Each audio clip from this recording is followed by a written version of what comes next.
भारत रत्न लता मंगेशकर के निधन पर सरकार ने 2 दिन के राष्ट्रीय शोक की घोषणा की है। राष्ट्रीय शोक के दौरान राष्ट्रध्वज आधा झुका रहेगा। राष्ट्रीय ध्वज को आधा झुकाना राजकीय शोक का प्रतीक है।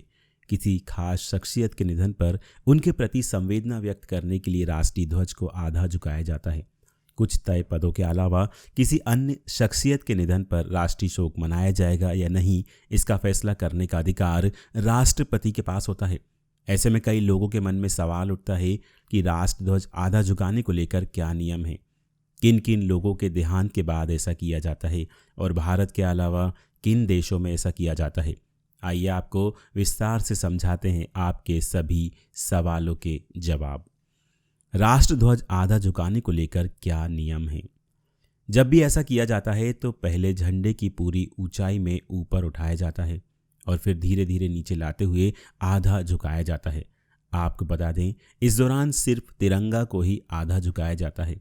इसके अलावा अगर कहीं पर राष्ट्रीय ध्वज के साथ किसी संस्था का फ्लैग है तो वह सामान्य ऊंचाई पर ही रहता है, इसे नहीं झुकाया जाता। दूसरा सवाल है, किसका देहांत होने पर ऐसा किया जाता है। भारतीय झंडा संहिता के मुताबिक देश के कुछ खास शख्सियतों के निधन पर राष्ट्रीय ध्वज को आधा झुकाया जाता है। इनमें राष्ट्रपति, उप राष्ट्रपति, प्रधानमंत्री, लोकसभा अध्यक्ष, देश के न्यायाधिपति, केंद्रीय कैबिनेट मंत्री, राज्यपाल, उपराज्यपाल, मुख्यमंत्री, राज्य मंत्री शामिल हैं। इसके अलावा किसी विशिष्ट व्यक्ति के निधन पर ऐसा किया जा सकता है, लेकिन इस पर फैसला करने का अधिकार राष्ट्रपति के पास होता है। इससे जुड़े दिशा निर्देश गृह मंत्रालय की ओर से जारी किए जाते हैं।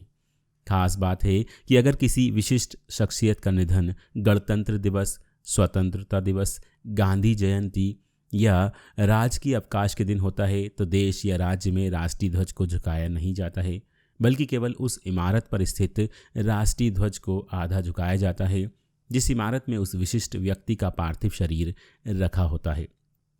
कई देशों में राष्ट्रीय ध्वज को झुकाने का रिवाज है। इनमें America, Britain, England, UK, Australia, Bangladesh, Brazil, Canada, चीन, Denmark, Finland, France, Germany, Hong Kong, Iran, Ireland, Israel, Indonesia, Japan, Malaysia, Malta, Netherland, New Zealand, उत्तरी साइप्रस, पाकिस्तान, फिलीपींस, रूस, सऊदी अरब, सिंगापुर, दक्षिण कोरिया, श्रीलंका, स्वीडन, थाईलैंड, तुर्की, संयुक्त अरब अमीरात, वियतनाम और जिम्बाब्वे शामिल हैं।